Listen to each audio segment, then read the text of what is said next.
Las protestas generalizadas que se han venido observando en los últimos tiempos en el interior del país, particularmente protagonizadas por los empleados estatales que demandan el pago de sus salarios, han instalado una vez más en la opinión pública el problema de las crisis provinciales. Este es un tema de una larga tradición en la Argentina. Antes de que Argentina se integrara al mercado mundial, hace un poco más de un siglo, mediados del siglo pasado, las regiones del interior eran mucho más importantes que la región pampeana. La mayor parte de la población estaba en el noroeste, en Cuyo. Cuando la Argentina se integró al mercado mundial, la actividad económica y la población se concentraron en el puerto de Buenos Aires, en la región pampeana, y aquellas regiones quedaron desprotegidas. Y el país, en realidad, nunca se decidió a asumir su destino de un gran territorio, de un país que es el octavo país más grande del mundo. Usted sabe que Argentina, con sus casi 3 millones de kilómetros cuadrados, es uno de los mayores países por su extensión territorial. Y el juego espontáneo de las fuerzas del mercado llevaron a este fenómeno de concentración, que se fue dando en el tiempo. Y después, cuando vino todo el proceso de industrialización, después de la década del 30, y la industria fue allí donde estaba el puerto, donde venían las materias primas, donde estaba la gente, donde estaba el mercado, y este fue un proceso acumulativo. De tal manera que no es un problema nuevo. En el interior hay economías agrícolas tradicionales, minifundio, tipos de cultivos, digamos, que no se desarrollan con suficiente eficiencia. Y ahora, digamos, bajo la actual política, yo diría que la cosa tiende a agravarse, porque esta política tiende a favorecer a los grupos concentrados, algunas industrias, por ejemplo la industria automotriz, el sector financiero, los servicios públicos que se privatizan. Es allí donde se van creando oportunidades de ganancia y de inversión. Y las economías regionales y las pequeñas y medianas empresas quedan al margen de este proceso. De tal manera que yo diría que en las condiciones actuales tiende a agravarse un problema histórico y a plantear cuestiones tan difíciles como las que usted menciona, en Ushuaia y en otras partes. Y además lo que ocurre es que cuando el Estado deja de tener una participación importante en el funcionamiento de la economía, que es lo que está sucediendo ahora, necesariamente estos problemas tienden a agravarse. Porque lo que sucede en una economía de mercado es que los procesos son acumulativos. Si usted inicia un proceso de inversión, de cambio técnico, de aumento de la productividad, de acumulación de capital, lo que va a pasar en un segundo periodo es que allí donde empezó va a seguir. Y los que se quedaron atrás se van a quedar atrás. Y entonces se produce esta fractura que se da no solo en la Argentina, se da en el mundo. La riqueza se concentra en pocos países, en pocos sectores, y sectores muy grandes de la sociedad y del mundo van quedando afuera. Lo mismo pasa en la Argentina. Lo que sucede es que como ahora vivimos en cierto sentido en una sociedad global, donde los problemas repercuten en todas partes, ya ni siquiera los que se benefician con estos procesos de concentración pueden vivir tranquilos, porque las tensiones sociales, políticas, los conflictos se generalizan. Entonces yo diría que la Argentina, para consolidar su paz interior, su sistema democrático, y para aprovechar su formidable potencial de recursos en este territorio gigantesco, tiene que hacer políticas de integración territorial. Tiene que crear condiciones de acumulación, de cambio técnico, de reforma de las producciones agrícolas en el interior, de localización industrial, de capacitación de recursos humanos, de inversiones públicas. Nada de esto se da espontáneamente. Esto requiere un fuerte liderazgo, de concertación de las fuerzas del mercado y la iniciativa privada, pero con una orientación pública. Y esto falta en este momento, porque acá estamos librados un poco a la buena del mercado, digamos. Este escenario plantea una sucesión de problemas que traen aparejadas dificultades que hasta este momento aparecen como insolubles y con situaciones prácticamente inesperadas en estos tiempos. Yo creo que sí, que la crisis del interior es una crisis que hay que saber manejarla, no es que tiene que estallar necesariamente, de ningún modo. De ningún modo sería una predicción agorera hacer un anticipo de esta magnitud. Hay como dos caminos abiertos. Un camino es darle la espalda, negar que existe, decir que es pasajera, que es coyuntural, que se resuelve pronto, o echarle la culpa a algún agitador profesional, como he oído hoy del gobernador de Tierra del Fuego, si es que existe ese agitador, no sé, pero la realidad social existe. El 30% de los empleados hace un año perdieron el empleo en Tierra del Fuego. Si hay un agitador social es porque hay un motivo de agitación. No se le puede echar la culpa al agitador social de los fenómenos estructurales que llevan a la disputa en la calle del conflicto.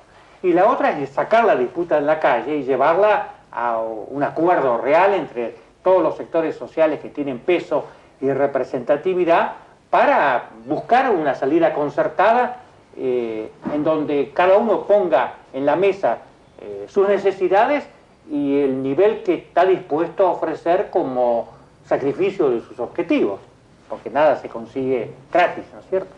Pero tiene que buscarse una solución, tiene que impulsarse la actividad productiva, tiene que buscarse nuevos canales a través de los cuales la expresión social se manifieste consensuadamente. Si no se adopta este segundo camino y se sigue negando la realidad, como lamentablemente hasta ahora pareciera que es la posición oficial, entonces la respuesta va a ser cada vez más de confrontación, no de consenso. Son dos caminos claros. Por ejemplo, la crisis de Tierra del Fuego pudo haber sido prevista y encauzada de alguna manera. Dos cuestiones. En primer lugar, la economía fueguina es una economía artificial, convengamos en eso. Es una economía, me refiero a la economía basada en la industria electrónica, no la economía basada en el turismo, en la explotación de los recursos naturales, que es la genuina, la sana, la auténtica, la que tiene que perdurar, la que tiene que enriquecerse. La economía basada en la producción de artículos electrónicos es una estructura fundamentada en la libre importación de partes para su armado y su venta al mercado interno nacional.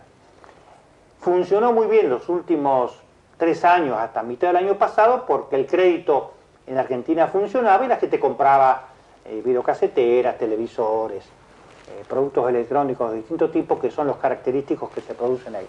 Pero en cuanto el crédito empezó a saturarse, cuestión totalmente previsible si hay un analista que se sientan a estudiar el tema sabiendo cuál es el margen a partir del cual ya se satura un mercado de financiamiento diferido, comenzó a descender la demanda y por ende a afectarse las industrias ahí instaladas.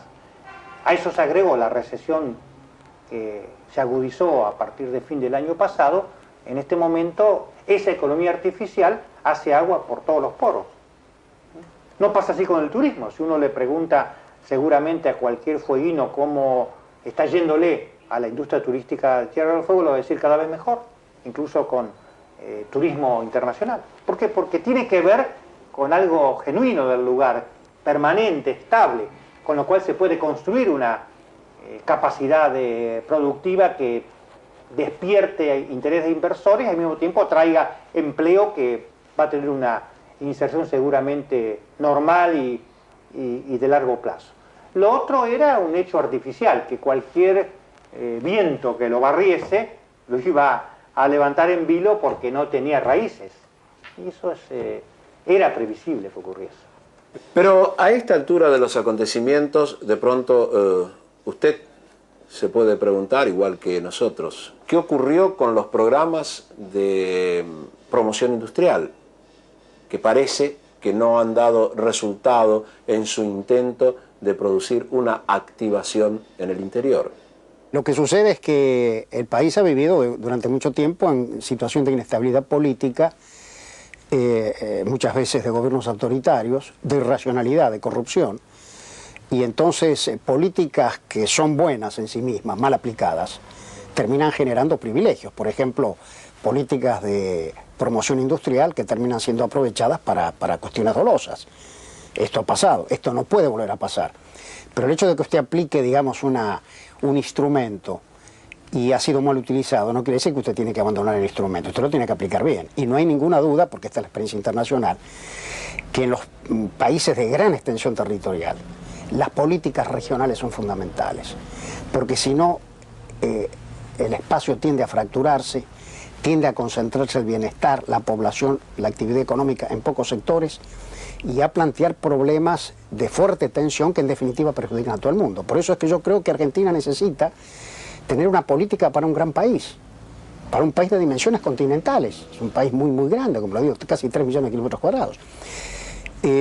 Ahora incluso que estamos vinculándonos al Mercosur, esto es todavía más importante, porque si nosotros no creamos polos de desarrollo en el noreste, en Misiones, en el litoral, en la región del noreste o del noroeste, vamos a profundizar este fenómeno de fractura, porque entonces la ampliación del mercado regional en el Mercosur va a favorecer a los lugares donde ya hay industria, donde ya hay actividad económica. Así que, insisto, este es un problema histórico, no es nuevo, tiene por lo menos 150 años, este problema de la fractura del territorio nacional, pero pienso que las políticas actuales tienden a agravar el problema y no resolverlo. Una economía global es una economía en la cual se vinculan sobre todo los sectores más dinámicos, más modernos. Y es el caso, bueno, del Mercosur, como estoy mencionando. Si nosotros somos prescindentes en esta materia del desarrollo espacial o regional, el Mercosur no nos va a dar una buena solución. En todo caso va a contribuir a profundizar las fracturas en la sociedad y en la economía argentina y en el territorio argentino. Así que es indispensable políticas de integración territorial, porque si no creo que las tensiones van a ser cada vez mayores en la Argentina. El fuerte ajuste que las provincias deben efectuar para ordenar sus estructuras demanda, por supuesto, un reordenamiento de la administración provincial. Y esto trae una consecuencia lógica. ¿Cuál es? La reducción de personal. Tal como están dadas hoy las cosas, ¿esto aparece como posible? Yo creo que la pregunta lleva a una respuesta no muy difícil. Es difícil, es complicado, es peligroso, es temerario hacerlo en frío, digamos. Directamente decir, como se hizo con el empleo público nacional, usted recibe una indemnización y queda afuera. Porque primero lo que se hizo con el empleo público nacional, cuando se hicieron los retiros voluntarios, existía otro panorama económico-social, y era, vuelvo a insistir, las grandes ciudades, o por lo menos Capital Federal, Gran Buenos Aires, las ciudades más importantes, en donde las oportunidades de empleo, si no existían, estaban avisoradas como posibles. Había un mercado importante numéricamente, clase media que podía comprar bienes y servicios, entonces muchos se largaron a pequeños establecimientos comerciales, kioscos, etcétera, etcétera. ¿Qué hacer en Resistencia, o qué hacer en Posadas, o qué hacer en Santiago del Estero, para dar unos ejemplos? ¿Qué hacer de nuevo? ¿Qué hacer distinto?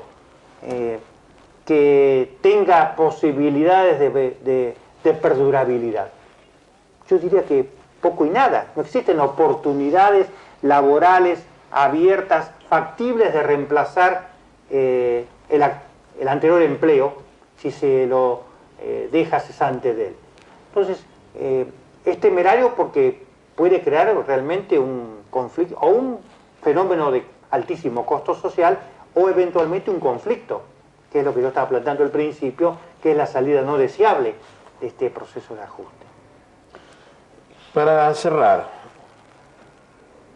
¿cuál creen los cursos factibles en los próximos tiempos? Claro, como toda predicción, uno tiene que no adoptar una sola, porque si no se casa con ella y corre el riesgo de equivocarse feo. Yo creo que al menos hay dos escenarios posibles a futuro en el interior, que dependen de la voluntad política, tanto del Estado como de la sociedad civil, digamos, de los actores sociales que integran el espectro socioproductivo de las provincias, y por qué no decirlo también del país en su conjunto, que es responsable de todo lo que sucede a su interior. Un camino es seguir fielmente las pautas del ajuste, de la disminución de gastos, de la reducción del déficit provincial, digamos, de dar cuenta estricta de las exigencias de quienes pretenden que nuestra economía funcione acomodada o ajustada a las exigencias o a las necesidades del pago de la deuda externa, para decirlo francamente. Otro camino, sin desconocer lo anterior, sin ponerse en rebeldes, porque no se podría, lograr acuerdos, consensos, búsquedas participativas de soluciones, incorporando a esas búsquedas políticas económicas activas. ¿Qué quiere decir política económica activa? Quiere decir promoviendo, saliendo al mercado a lanzar incentivos, a realizar inversiones del Estado en infraestructura, a estimular la reconversión laboral, a abrir nuevos cauces a las vías de comercialización para que los productores recojan el valor íntegro de lo que producen, a ampliar el mercado externo concertando con los productores formas de asociación que les permita competir exitosamente en el exterior, es decir, tomando una función activa, no una función pasiva. Seguramente si esa propuesta se realiza, la sociedad la va a acompañar, porque va a ver en ella la única salida no dolorosa del proceso. Y eso va a estimular, dentro de lo que sea factible en el panorama que todos sabemos se vive hoy en la Argentina, va a estimular la creación de más empleos que los que hoy se pueden demandar. No quiero decir se va a solucionar el problema, lo cual quizás es muy difícil, pero por lo menos se va a menguar, se va a amortiguar sensiblemente el costo social del ajuste. A mí me importa tanto el evitar la violencia o el conflicto que incluso, como en el caso de Tierra del Fuego, lleva hasta cegar vidas, evitar el costo social, evitar que queden desocupados sin ocupación, gente que sale del mercado y que después no puede volver porque ya no tiene ni estrategias de trabajo, ni capacidad técnica, ni recursos para regresar. Este mercado globalizado, cada vez más competitivo, es muy duro con los que se van. Crea dificultades muy serias para el que sale de él en términos de su posibilidad de retorno. Entonces, eso es lo que hay que evitar. Y en este escenario, como un fantasma recurrente, reaparece un tema. ¿Cuál es? El de la deuda externa, que está comenzando a golpear nuevamente a toda Latinoamérica y también a nuestro país. Yo creo rotundamente que sí. Me voy a tomar un par de minutos para tratar de explicar mi idea. La devaluación mexicana no la hizo el gobierno mexicano porque quería devaluar. Nadie quiere devaluar. No existe en ningún país del mundo un gobierno que dice alegremente, señores, pongámonos todos felices, mañana devalúo. No es cierto. Todo el mundo trata de no hacerlo porque eso tiene un costo social muy alto para la sociedad. Pero la realidad lo empujó, lo obligó. Cuando de los 40 y tantos mil millones de dólares que tenía de reserva se quedó con 2.500, no tuvo más escapatoria. La realidad se lo impuso desde afuera. Tampoco Alfonsín quería devaluar aceleradamente en los primeros meses del 89. Se lo impusieron, digamos. No es alguien o algunos solamente, sino el contexto internacional, las cuentas que tenía el gobierno, la presión de los acreedores por cobrar, etc. Fíjese, esta es la estadística, tengo aquí el cuadrito, casualmente lo estaba revisando, que salió en el último informe de la CEPAL, que como todos sabemos es una dependencia de las Naciones Unidas y toma su información estadística directamente de la que le proporcionan los gobiernos nacionales, sobre la deuda externa total en América Latina. En 1990 era de 441 millones, en 1993 505.000, 1994, fin de año 534.000. O sea, sigue subiendo pese a las privatizaciones y pese al plan Brady. ¿Qué pasó en la Argentina? En la Argentina la deuda externa a fin del 90, o sea, 3 meses antes que subiera Cavallo, era de 60.000 millones de dólares. A fines del 94, 75.000 millones. Subió 15.000, exactamente el 25% en estos 4 años, pese al enorme caudal de ingresos que provocaron las privatizaciones, parte de las cuales se pagaron con bonos de deuda externa, y pese al plan Brady.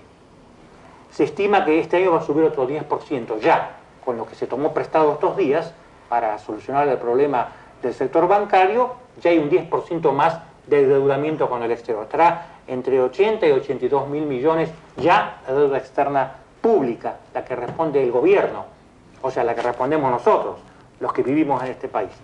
Y el cuadrito dice abajo, nota, es necesario señalar que los datos finales del 94 no incluyen la deuda privada, la que han tomado las empresas, lo cual implica que el endeudamiento total debe superar los 100.000 millones de dólares. Este dato explica claramente cómo otra vez el fantasma de la deuda externa se acerca inexorablemente, porque si con todo lo que se vendió ya no tenemos nada que vender, con todo lo que se pagó ya no se puede pagar más porque se liquidó los recursos que teníamos disponibles, y con un plan que nos renegoció la deuda a largo plazo, que nos permitió supuestamente desembarazarnos de la presión inmediata de la deuda, estamos casi en un 40% más que hace 4 años y medio. Enfrentamos un nuevo proceso cuyas características por ahora son difíciles de imaginar. Yo simplemente pongo las cifras sobre la mesa y que cada uno haga su composición del lugar. Pero no ha habido reestructuración de la deuda. Se reestructuró una parte de esta deuda, se reestructuró aproximadamente el 40% de la deuda. El resto sigue, hay que tomar en cuenta lo siguiente. La deuda se reestructuró. Esa es la deuda total. Claro, se reestructuró reestructurada. No, una parte. Se reestructuró un 40% de los 65.000 en el año 92, que fue el momento que se reestructuró. Pero los otros 20.000 que crecieron después están tomados, junto con otra parte de la vieja deuda, a tasa de interés de mercado, con amortización anual obligada, con el agravante que antes de la reestructuración el gobierno podía declarar moratorias de hecho, como lo había realizado varias veces, no pagaba y no pasaba nada. Ahora no se puede no pagar, porque el gobierno argentino constituyó un conjunto de bonos que tiene el gobierno norteamericano, que son los que se cotizan todos los días y oímos los bonos Brady, que sirven de garantía a la renegociación y que sirven de garantía al conjunto de la deuda.